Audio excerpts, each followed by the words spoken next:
Thanks for tuning in today to the Ohio AgNet podcast. I'm Matt Reese with Ohio's Country Journal, joined by Dusty Sonnenberg with Ohio AgNet. And today we've got the fantastic.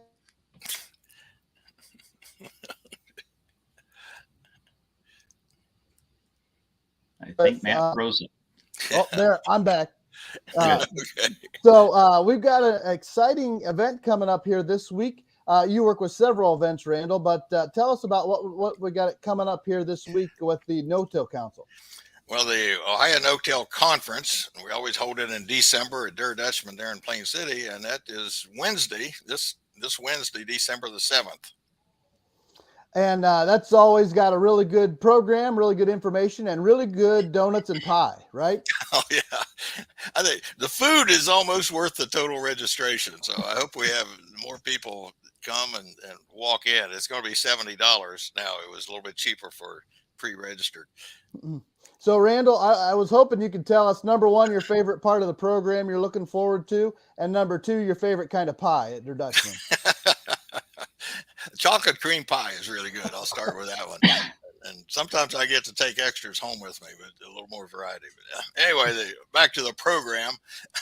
I think key things, we've got Bill Chain, who's with the Chesapeake Bay Foundation, and he's going to share ideas on how farmers influenced all the work that's been done to clean up Chesapeake Bay, and translate that to how farmers in Ohio can get involved and take leadership roles in solving Lake Erie problems. And also, we're going to talk about East Ohio. We've got Terry Mesher with the Ohio Department of Agriculture, who's in charge of the East Ohio effort. That's going to expand to include not just Lake Erie, but Mississippi River Delta. So all 88 counties in Ohio are going to be a part of that East Ohio program.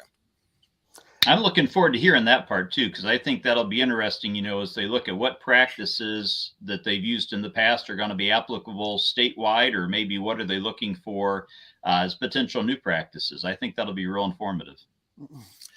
And we're going to have a lot more with Randall coming up in our podcast.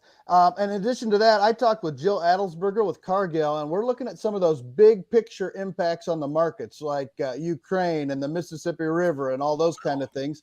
And in addition to that, I had a great conversation with Patrick Knopf with the Ohio Soybean Association, and Ben Click, who's the president of the Ohio Corn and Wheat Growers Association. And we're just looking at policies and things around Ohio. And those were both from the Grain Farmers Symposium last week, which was another great meeting Dusty and I were at. It's the meeting season. They had good food too there, I had to point out. It was city barbecue, and that's no slouch either. Yeah. So Dusty and I eat pretty well this time of year. But we've got all that coming up on the podcast, so be sure to check that out at ocj.com. That'll be coming out tomorrow and be in your digital mail in your inbox tomorrow. So check that out, and thanks for tuning in to this update from the Ohio AgNet.